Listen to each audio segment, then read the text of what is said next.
गांव में सरकारी हैंडपंप के आसपास कुछ विचित्र घटनाएं होने लगी। सभी लोग उन घटनाओं से अचंभित थे। अरे दीदी, का तुम रात सुने रही? ई हैंडपंपवा खुदे चलत रहा।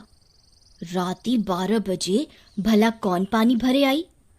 हमें तो बहुत डर लागत बा।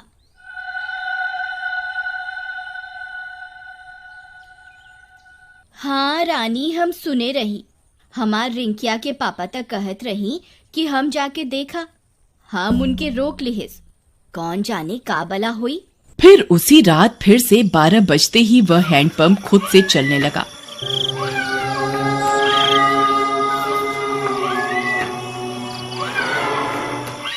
सभी गांव वाले सुन रहे थे, पर किसी की हिम्मत नहीं हुई कि जाकर देखे। फिर सुबह होने पर, अरे मीना दीदी, चला हो, हैंडपंपवा पर पानी भरे के। हमें अकेले जाते डर लागत बा।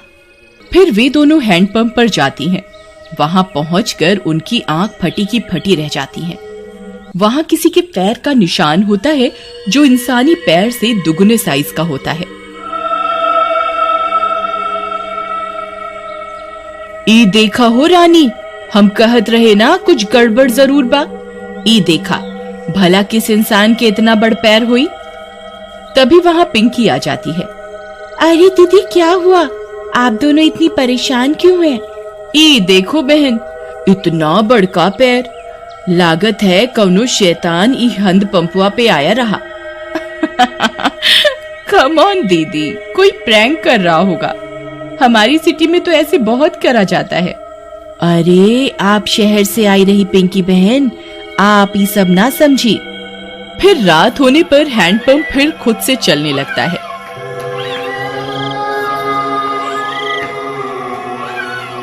मम्मी, मैं जा रही हूँ हैंडपंप के पास। मैं अभी सबक सिखाती हूँ इस नमूने को। फिर जैसे ही पिंकी वहां पहुंचती है, वह दंग रह जाती है। वहां 2 सिर की एक चुड़ैल हैंडपंप चला रही होती है। पिंकी के पसीने छूट जाते हैं। आ गई, बहुत इंतजार कराया तुम गांव वालों ने। 2 दिन से कोई खोपड़ी खाने को नहीं मिली। मेरा तो सिर ही दर्द हो गया ये हैंडपंप चला चला के। कितने दिनों में एक शिकार आया है। पिंकी हाथ जोड़कर अपने घुटनों पर बैठ जाती है। चुड़ैल जी, आई एम सो सॉरी। मुझे लगा कोई गांव वालों से प्रैंक कर रहा है। मुझे माफ कर दो चुड़ैल जी। मैं तो पास के शहर में पढ़ती हूँ, इस गांव में घूमने आई हूँ। पर चुड़ैल उसकी विनती नहीं सुनती और उसकी खोपड़ी खा जाती है। फिर अगली सुबह, अरे मीना बहन, देखत हो, आज तो यहाँ खून भी पड़ा बा। कौनो अनहोनी हो गई लागत बा। तभी पिंकी की माँ वहां आ जाती है। अरे कल रात से मेरी पिंकी घर नहीं आई। वो रात इस नल पर आई थी। हाँ, ये खून कैसा पड़ा है? कहीं ये मेरी पिंकी का तो नहीं।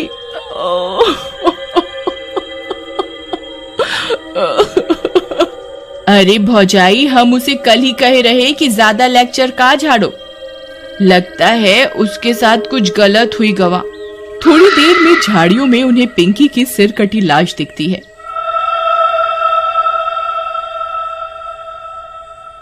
यह बात पूरे गांव में फैल जाती है। सब फैसला करते हैं कि अब से इस हैंडपंप पर कोई नहीं आएगा। फिर रात होने पर वह चुड़ैल फिर से हैंडपंप पर आकर उसे चलाने लगती है, पर कोई नहीं आता। लगता है गांव वाले चालाक बन रहे हैं। इनको किसी और तरकीब से बुलाना होगा, नहीं तो हम भूखी मर जाएंगी। हाँ, पर करें क्या? रुक जा मेरे जुड़वा सिर, अभी तुझे किसी खोपड़ी का स्वाद चखवाती हूँ। फिर वह चुड़ैल पिंकी के घर के पास पहुंच जाती है। वहां जाकर चुड़ैल पिंकी की आवाज में उसकी माँ को आवाज देती है। मम्मी, मम्मी, दरवाजा खोलो मम्मी। मम्मी। पिंकी की आवाज सुन उसकी माँ झट से दरवाजा खोलती है। वह बाहर चुड़ैल को देख पिंकी की माँ कांपने लगती है। पिंकी,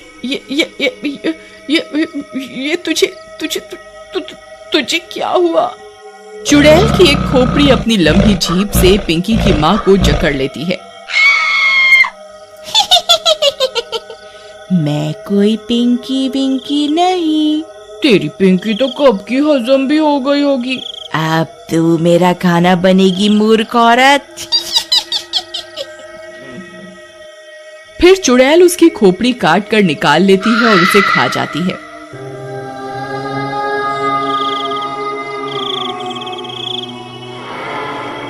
फिर सुबह होने पर पिंकी की माँ की सिर कटी लाश देखकर पूरे गांव में हाहाकार मच जाता है।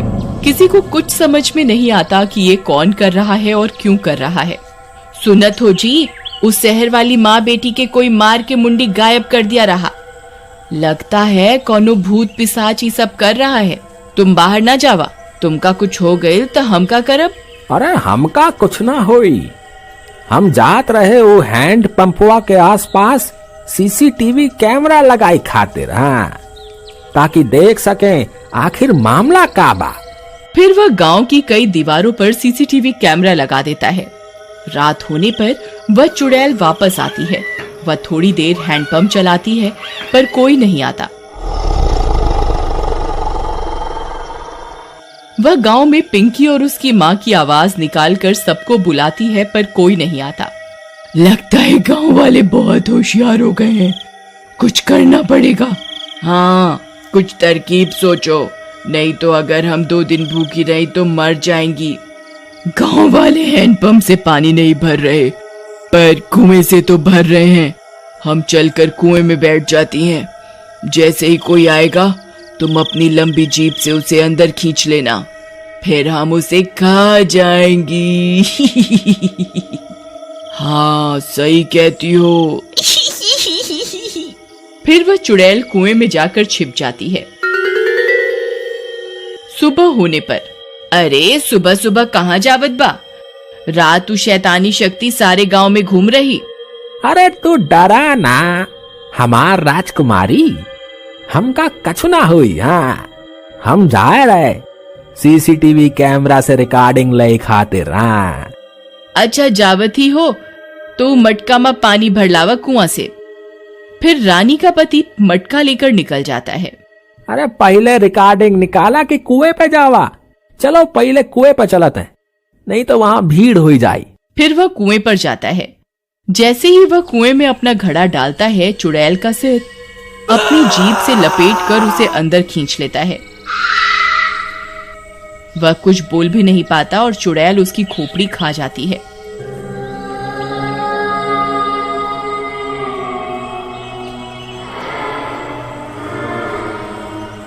कुछ देर में गांव वालों को उसकी सिर कटी लाश कुएं में दिखती है। इस बार और कोहराम मच जाता है। हम कहर, अरे हम इकरा के कही रही ना जावा सुबह सुबह, पर ये हमारी एक न सुनी। हम तो लुट गईली, बर्बाद हो गईली। हे राम।